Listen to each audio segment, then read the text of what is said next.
The rotors were already spinning when I realized the bass sounded wrong.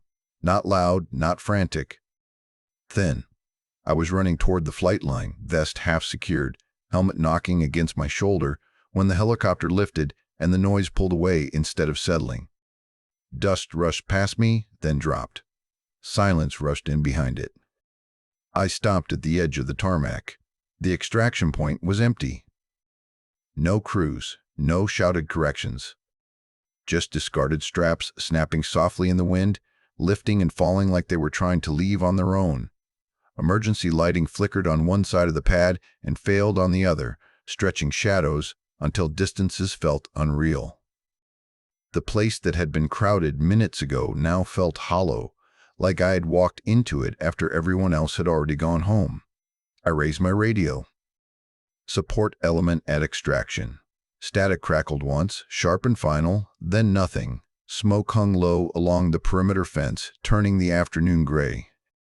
Sirens cut off mid-cycle. Engines faded beyond the access road and never came back.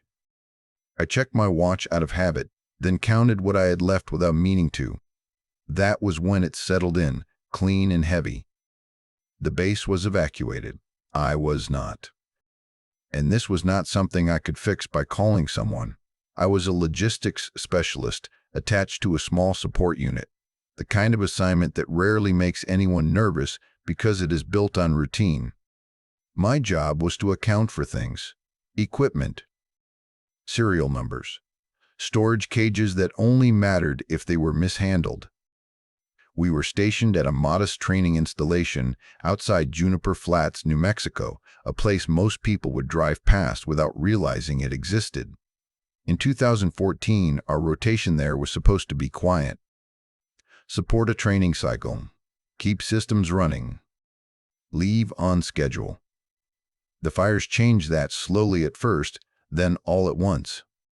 At the beginning, they were just part of the environment, smoke on the horizon during morning briefings. Weather updates that mentioned wind the way they always did. Nobody panicked. Wildfire season was normal out there. We had protocols, contingencies, confidence in the idea that if things escalated, the system would respond the way it was designed to.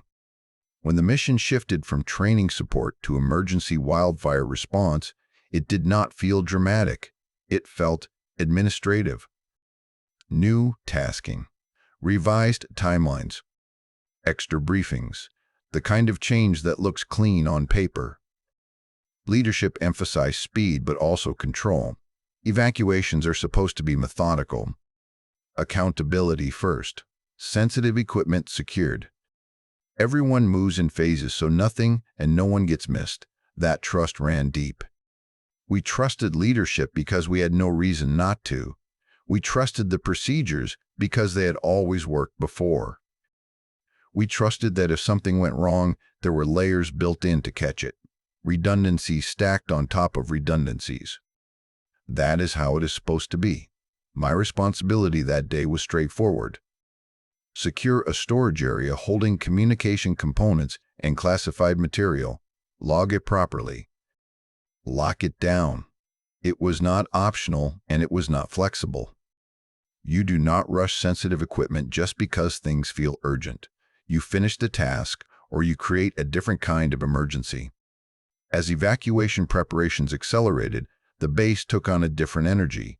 Vehicles staged earlier than planned. Radio stayed busy. People moved faster, but they were still disciplined. I remember nodding at soldiers I had worked alongside for weeks, none of us saying much because none of us thought it mattered. There was an assumption we would all regroup later. Nobody says goodbye when they think separation is temporary. When I was told to break away from the main movement to finish my assignment, it did not raise alarms. The order came from a senior non-commissioned officer who looked exhausted, radio pressed tight to his shoulder, eyes tracking multiple problems at once. He slowed just long enough to make eye contact. "Finish the cage and move," he said. "We're tight." "Yes, Sergeant," I replied. That was it. No drama. No warning tone. Just another task in a long list of things happening too fast.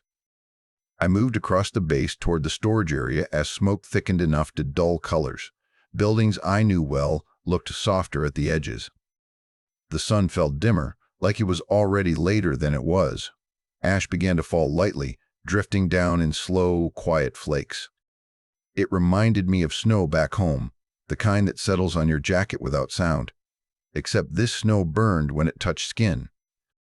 I worked quickly but carefully, logging serial numbers by hand when the system lagged, double-checking locks even when my radio chirped with overlapping calls. Voices cut over each other constantly. Someone asking for a count. Someone else reporting a fire line shift. Instructions came clipped and incomplete, but none of it sounded like failure yet. It sounded like pressure. What people rarely talk about is how evacuations create blind spots. Everyone focuses on their assigned slice of responsibility, trusting that someone else is tracking the whole picture. I assumed my name was on a roster somewhere, checked and verified. I assumed leadership knew exactly where I was because I had acknowledged the task. Those assumptions felt reasonable. They always had been. By the time I finished securing the area and turned back toward the extraction point, the tempo had changed again. Radio traffic was tighter, more urgent. The sense of margin was gone. I picked up my pace, not out of fear, but because experience told me timelines were collapsing. Still, I trusted the system. I trusted that someone was counting. I trusted that someone would notice if a name did not line up. I trusted that no one gets left behind because that is not how it is supposed to work. That trust is what made the moment that followed so quiet and so final. The radio unraveled before anything else did.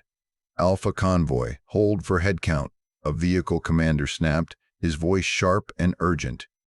Before anyone could answer, another transmission cut straight through him.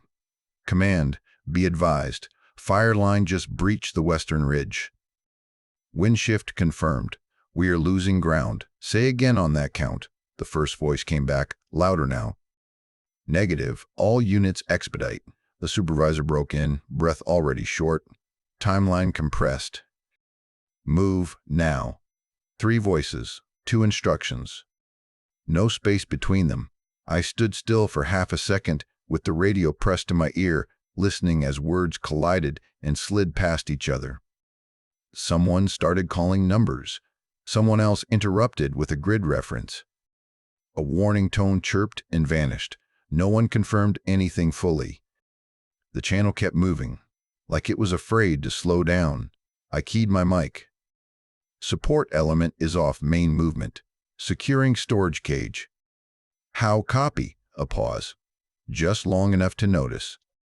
Then, Roger, expedite. That was all I got. Through the haze of smoke, I could see vehicles pulling out earlier than briefed, engines turned over unevenly, one line moving while another hesitated. Roster checks were shouted instead of read, heads turned. Hands pointed. Someone yelled good, and the moment passed. It felt rushed, but not reckless yet. There is a difference, and at the time I believed we were still on the safe side of it. Ash continued to fall, light and steady. It looked almost peaceful, like the first snow of winter back home, drifting down without sound. I brushed some off my sleeve and felt the sting when it touched bare skin, gray instead of white, burning instead of cold. I pushed the comparison away and kept working. I finished locking the last container and started logging serial numbers when footsteps approached behind me. A senior non-commissioned officer slowed just long enough to glance at my work. His face was tight, eyes red from smoke, radio pressed to his shoulder as overlapping voices poured out of it. "You almost done?" he asked, already scanning past me. "Yes, Sergeant," I said. "Good. Finish and move." "We're tight," he replied, distracted, halfway gone before the sentence ended. That was the last clear exchange I had with anyone in authority. The radio kept talking after he left. Head counts mixed with fire updates. Someone asking where a vehicle was supposed to stage. Someone else answering a different question entirely. Instructions were given, overridden, then restated with slight changes. It did not feel like chaos yet. It felt like pressure bending the system just enough to make everything slippery. I reported my status again once I finished. No response. I waited a few seconds and tried again. This time, a voice came back, clipped and distant, telling me to link up at the extraction point. I started moving. Smoke had reduced visibility enough that distances felt wrong. Buildings I knew well blurred at the edges. The sun was still up, but it looked muted, filtered through a dirty lens. Sounds carried strangely. Engines sounded closer than they were, then suddenly farther away. I picked up my pace, not because I was scared, but because my internal clock was warning me that margins were shrinking. As I crossed the open ground toward the flight line, I noticed how thin the base already felt. Doors were closed that should have been open. Lights were off in places that had been busy minutes earlier. A few vehicles were still moving, but fewer than there should have been. I called out on the radio to confirm where to link up. "Stand by," someone said. Immediately, another voice cut in. "All remaining elements clear now." I slowed without realizing it, my steps losing rhythm. The words sat in my head, unfinished. Remaining elements. Clear now. I tried again. Support element moving to extraction. Confirm. Static answered me, then a burst of interference that almost sounded like a voice before dissolving. I switched channels and tried again. Nothing. The radio was not dead yet, but it was slipping, responses coming late or not at all. I kept walking, eyes scanning through the smoke, looking for movement, listening for the familiar noise of aircraft idling or vehicle staging. Instead, I heard engines rising, not settling. The sound pulled away from me, muffled and thinning, like something being erased one layer at a time. I stopped near the edge of the motor pool and listened hard. One engine, then another. Then none. The quiet that followed was not sudden. It crept in, filling the space where coordination should have been. I told myself this was just a phase of movement. That another group would follow. That I was early, not late. Those thoughts felt reasonable. They always had before. Ash continued to fall, gathering along the concrete in thin gray lines, snow without softness. I brushed it off my gloves and kept moving, forcing myself to stay in motion even as a tight feeling settled in my chest. By the time the extraction point came into view, the base behind me felt almost empty. Not abandoned yet, but thinning fast, like a place everyone had decided to leave at once. I keyed my radio one more time, slower now. More deliberate. No answer. And somewhere beyond the smoke, the last of the convoy noise faded away sooner than it should have. The power failed in pieces, not as a single moment. One building went dark completely while another flared into emergency lighting, casting a sickly green glow through its windows. Along the motor pool, a line of lights flickered twice and died, while a lone floodlight near the maintenance bay stayed on, throwing long, distorted shadows across empty concrete. The uneven light made distances feel wrong. Familiar paths stretched and shrank depending on where you stood, like the base itself was losing its shape. Ash kept falling, thicker now, settling into corners and seams. It still looked like snow if you let your eyes blur. Quiet, constant.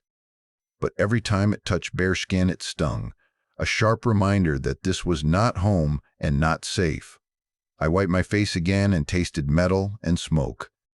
I finished the last step of my task and secured my gear.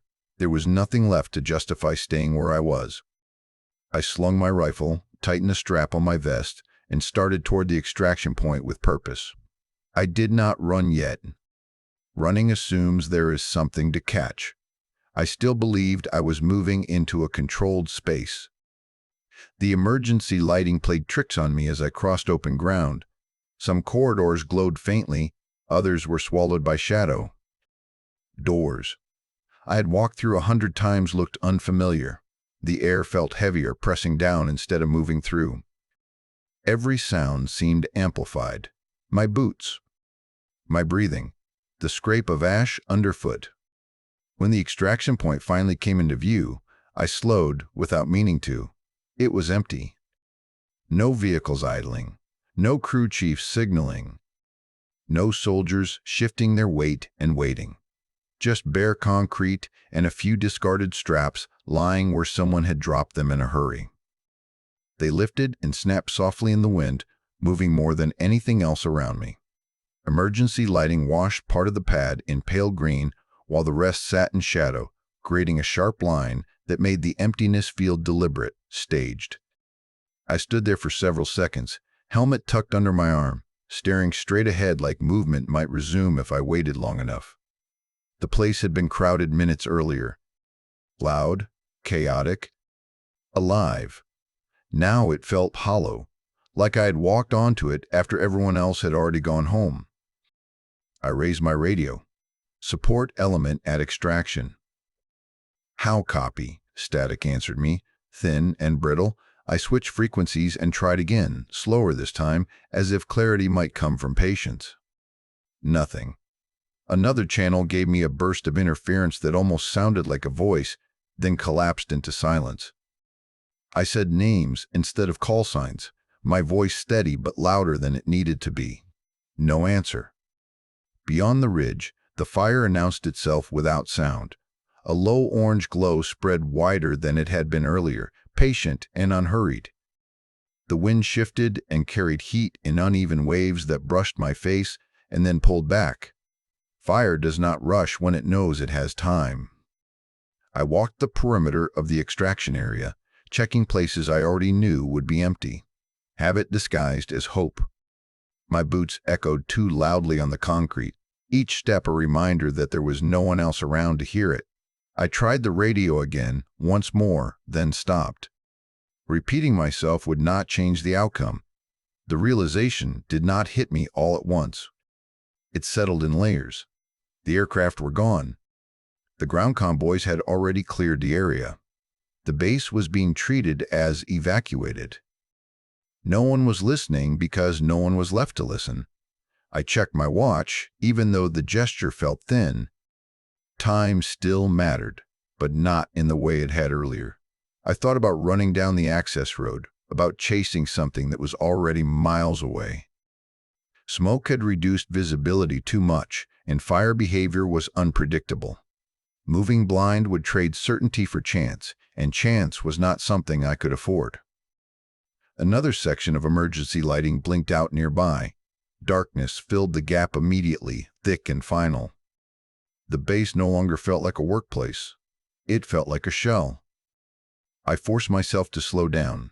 Training took over where emotion threatened to rise. Assess, inventory, plan. I counted what I had on me without looking, feeling the weight of each item. Rifle, magazines, water, minimal food. Enough to survive for a while if I was careful. I identified structures that might still offer protection and checked the wind again, watching how the smoke moved across the ground. The air was quiet now in a way that felt wrong, not peaceful. Empty. The kind of quiet that settles after something important has already happened. I thought about the people who had left, not with anger, but with distance. They believed they had done everything right. So had I. When the sky began to darken for real, not just with smoke but with evening, the decision I had been avoiding became unavoidable. I was not catching up to anyone. I was not fixing this with a call or a sprint. The evacuation window had closed without noticing me. I moved toward a hardened structure near the maintenance area, built to store equipment and withstand more than weather. The door was heavy, and it took effort to pull it shut. The sound of metal scraping echoed too loud in the quiet as it sealed. Inside, the air was stale but cooler. Concrete walls surrounded me, solid and familiar. I leaned my weight into the door for a moment longer than necessary, listening to the world outside settle into night. The fire crackled somewhere beyond the perimeter. Ash brushed against the building like dry rain. Only then did I allow myself to say it, silently, without drama. I was not being picked up tonight. I was spending the night alone. Once that truth settled in, everything else fell into place. not emotionally. Practically, fear hovered at the edges, but it did not get a vote. There was work to do, and work has a way of quieting everything else. I set my gear down under the dim emergency light that still worked and laid it out with deliberate care. Rifle first, then magazines, aligned so I could see them all at once.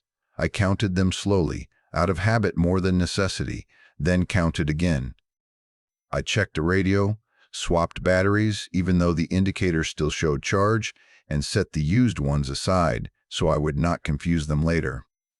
Gloves, multi-tool, first aid kit. Everything had a place. Everything needed to be where my hands expected it to be if something went wrong. Water mattered more than anything. I shook the canteen gently and listened to the slosh, estimating volume by sound. Enough to last if I respected it, not enough to waste. I took one controlled sip, just enough to wet my mouth, then sealed it again. I noted the time on my watch and decided when the next sip would come. Hunger, I could tolerate. Dehydration would make decisions sloppy. The idea of leaving came back again, persistent and tempting. The access road was still out there somewhere beyond the smoke. Movement felt active. Staying felt passive. But every time I walked through it step by step, the same conclusion came back. Fire does not behave the way maps say it should. Wind changes without warning. Visibility was already poor, and night would make it worse. Moving on foot would put me in open ground with no cover, no overwatch, and no guarantee I would even be heading the right way. Shelter gave me walls. Shelter gave me time. I chose a structure deliberately. Thick concrete, few windows, limited access points, built to protect equipment, which meant it could protect me. I checked the interior carefully, corner by corner, before committing. No hazards. No fuel sources. No obvious weaknesses. I blocked vents where I could without cutting off airflow entirely, and positioned myself where I could see the door without silhouetting myself against the light. Once I was set, I built a routine. Not a hope. A routine. Radio checks at set intervals. Not every time my thoughts drifted. Panic drains batteries faster than anything. Water sips spaced evenly. Food only if my hands started to shake or my head felt light. No unnecessary movement. Heat rises. Embers travel. Stillness keeps you harder to notice and easier to protect. I marked time even when it felt meaningless. Checked my watch. Noted changes in temperature. Listened to the wind and tried to understand what it was doing. The heat outside came in waves, sometimes brushing the walls hard enough that I held my breath, sometimes pulling back like it had changed its mind. Each shift made me tense, but I did not react until there was something to react to. Fear never left. It just stopped shouting. It settled into something quieter, like a pressure behind the eyes. I acknowledged it when it surfaced. Denying it would have made it stronger. I named it, then put it where it belonged. Fear is information. It tells you what matters. It does not get to run the plan. I thought about contingencies without spiraling into them. If the structure became unsafe, I would move. If the radio came alive, I would answer once, clearly, then wait for instruction. If morning came with no contact, I would reassess routes and visibility. Each scenario had a response. Knowing that kept my breathing steady. The hardest part was the waiting. Not knowing who realized I was missing, or if anyone had yet. Evacuation stretched command structures thin. Accountability takes time to reconcile when everything moves at once. Someone would eventually notice a name that did not line up with a body. That process was already in motion, whether I could see it or not. I reminded myself of that whenever my thoughts tried to drift toward worse cases. I leaned back against a wall and let my muscles rest without fully relaxing. Outside, ash brushed against the building like dry rain. It gathered in soft gray piles near the door. It still looked like snow if you did not think about it too hard. I remembered winters back home, white and quiet, the way everything felt slower then. This gray version carried heat and danger, but the comparison grounded me. It reminded me there was a world beyond this moment. Sleep came only in fragments. I closed my eyes for a few minutes at a time, never long enough to lose awareness. Each time I woke, I checked the same things in the same order. Door, walls, gear, watch. Repetition kept my mind from wandering into places that would not help me survive. At some point, I realized that everything I was doing had narrowed down to a single, unglamorous objective. Stay alive, stay visible, stay ready, not escape, not heroics, just endurance. Before the emergency light finally failed and darkness took over completely, I made a quiet promise to myself: no speeches, no drama. I would do exactly what the situation required and nothing more. I would not waste energy on anger or fear or questions that had no answers yet. I settled into position, controlled my breathing, and listened to the night. I committed to surviving until I was discovered. The night did not fall all at once. It crept in through the smoke, turning the edges of everything soft and uncertain. Ash drifted steadily past the doorway and through the smallest gaps, floating the way snow does when there is no wind. Back home, snow meant quiet and safety, meant roads closed and people staying inside. This was different. The flakes were gray instead of white, and when they touched bare skin they stung, sharp and hot, a reminder that this quiet could still kill you. The heat never stayed where I expected it. It rolled in uneven waves, sometimes pressing hard enough that the air felt thick in my lungs, sometimes pulling back so suddenly that I shivered. I listened for patterns that never quite formed. Fire does not move politely. It shifts when the wind shifts, and the wind does not announce itself. Each change made my muscles tense, waiting for something worse, then ease again when nothing followed. I stuck to the routine I had set. I checked the radio at the exact intervals I had decided on, not a minute sooner. Each time I turned it on, I felt the same small, careful hope rise, and each time it was answered with nothing. Static rose and fell, hollow and meaningless. I gave my location once, clearly, then shut it off. Talking into silence more than that felt dangerous in a way I could not explain, like admitting how alone I was might make it permanent. Sleep came in pieces so small they barely counted. I would close my eyes and feel my body sag with exhaustion, then something would pull me back. A shift in temperature. Ash tapping against concrete, the sound of my own breathing getting too slow. I never slept deeply enough to dream. I hovered just above it, resting without surrendering awareness. Each time I woke, it took a moment to remember where I was and why. That moment stretched longer as the night wore on. With nothing else demanding my attention, memories started surfacing on their own. Training exercises where waiting had been the hardest part. Long nights on deployment when boredom and vigilance blended together until you could not tell which one was heavier. Instructors reminding us that isolation can make you careless if you let it. I replayed those lessons quietly, anchoring myself in familiar thoughts. Check.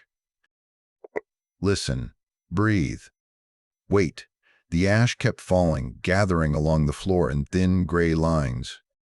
It looked soft, almost harmless, until I brushed it away and felt the heat. Snow back home melted into water. This melted into nothing, leaving only the smell of smoke behind. The comparison came back again and again, uninvited. White winters, gray nights, safety versus survival. I let the thought pass without holding on to it. Time behaved strangely. Sometimes it felt like hours had passed when my watch said only minutes. Other times I checked it and was shocked at how little had changed.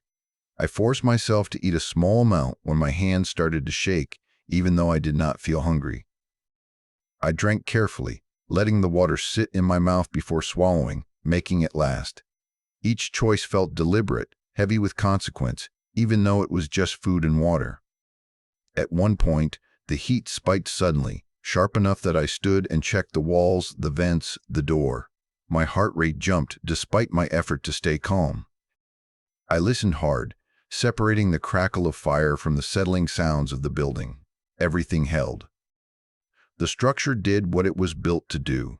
I stayed standing longer than necessary, just in case, then slowly lowered myself back down when the heat eased again. The isolation pressed in more than the danger. Fire was something I could measure. Wind, heat, direction.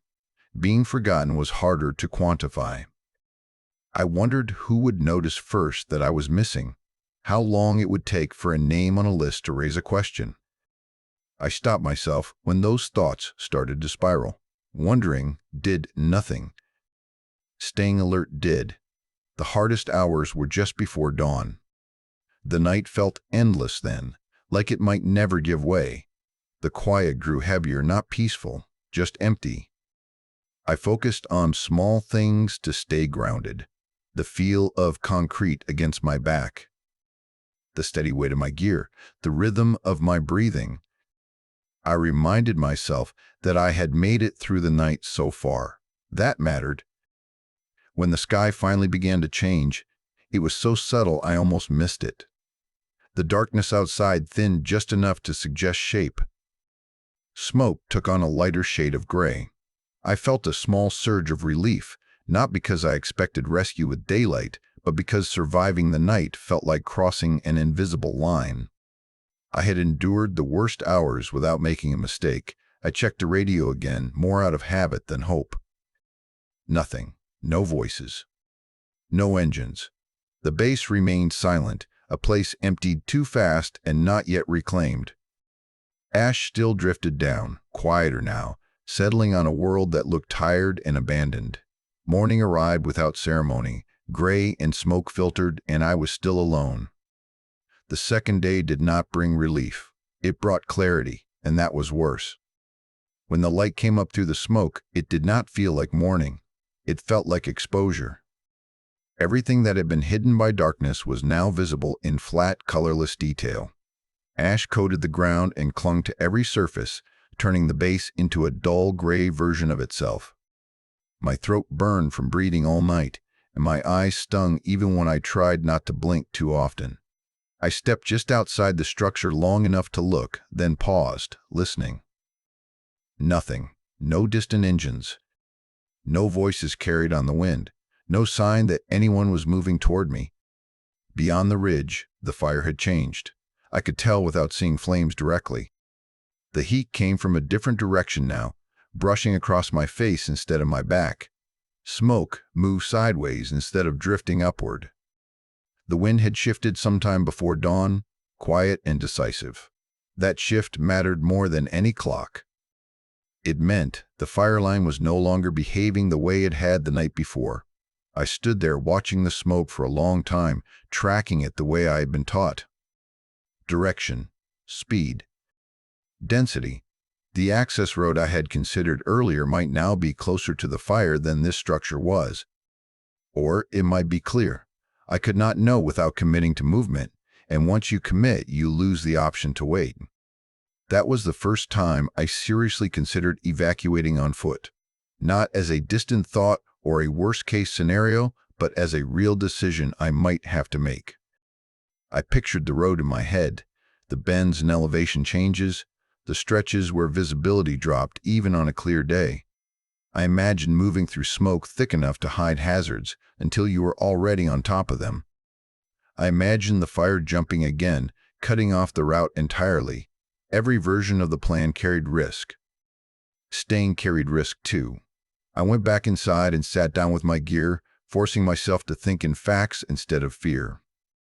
I laid everything out again, slower this time, what I had left, what I could reasonably carry if I moved, how far I could go before water became a problem, how much energy I could afford to spend without knowing how long this would last. That was when the realization settled fully, heavy, and unavoidable. Recovery might not happen today. Official processes do not move fast in situations like this. Before anyone could come back for me, someone had to notice I was missing. That meant reconciling rosters after an evacuation that had accelerated beyond plan.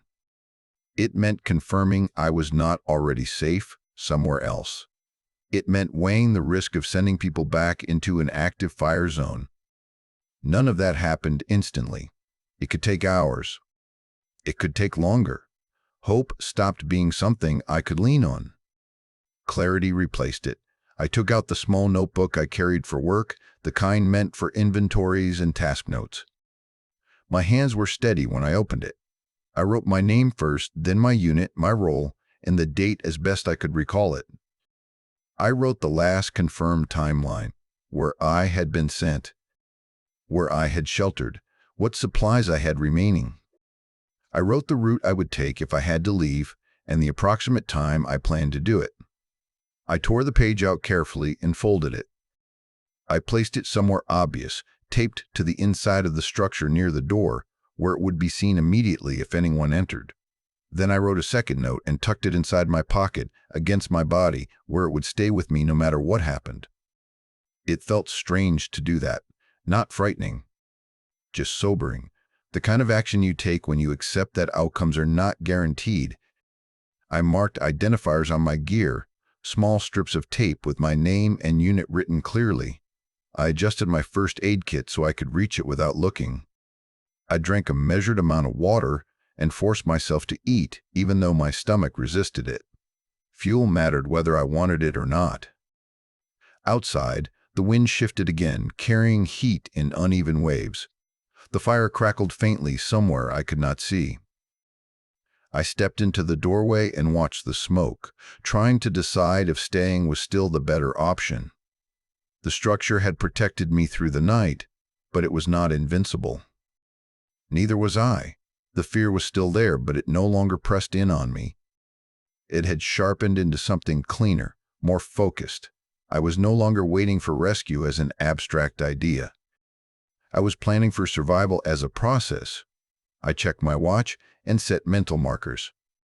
If I heard nothing by a certain time, I would move closer to the service road, to a position that offered better visibility without committing fully. If conditions worsened suddenly, I would shelter again and reassess. If the fire line advanced too quickly, I would move immediately, even if it meant accepting risk. Before I made any move, I stood there and looked across the base one more time.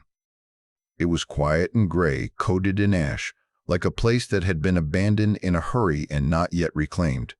For a brief moment, anger flared, sharp and hot. Not at any one person, but at the idea that one rushed check and one distracted order could reduce a trained soldier to an oversight. The anger passed. It was not useful. Readiness was. By late morning, everything I owned was packed the way it needed to be. Nothing extra. Nothing missing. Rifle secure. Water rationed. Notes left behind. Routes considered. I was not leaving yet, but I was no longer standing still out of habit. I took one last look at the structure that had kept me alive through the night, then shifted my weight and adjusted my gear. If staying stopped being the safest choice, I was ready to move. They came in without warning, which felt appropriate. I heard the sound first, distant and unfamiliar enough that my body reacted before my mind did. Rotors, not close. Not leaving, approaching. I stepped out into clearer ground and marked myself the way I had planned, controlled and deliberate, making sure I was visible without moving into anything unsafe. When the aircraft finally broke through the smoke, it hovered instead of landing, as if even then they were not sure what they were looking at. The recovery team moved with quiet efficiency once they touched down. No shouting. No rushing. The kind of calm that comes from people who understand how quickly situations can turn. One of them looked at me for a long second before speaking, eyes scanning, confirming. I gave my name, my unit, my status. My voice sounded steady, almost detached. Someone placed a hand briefly on my shoulder, not to comfort me, but to ground me, and guided me toward the aircraft. As we lifted off, I looked down at the base shrinking beneath us. Gray. Scarred. Empty. It did not feel like escape.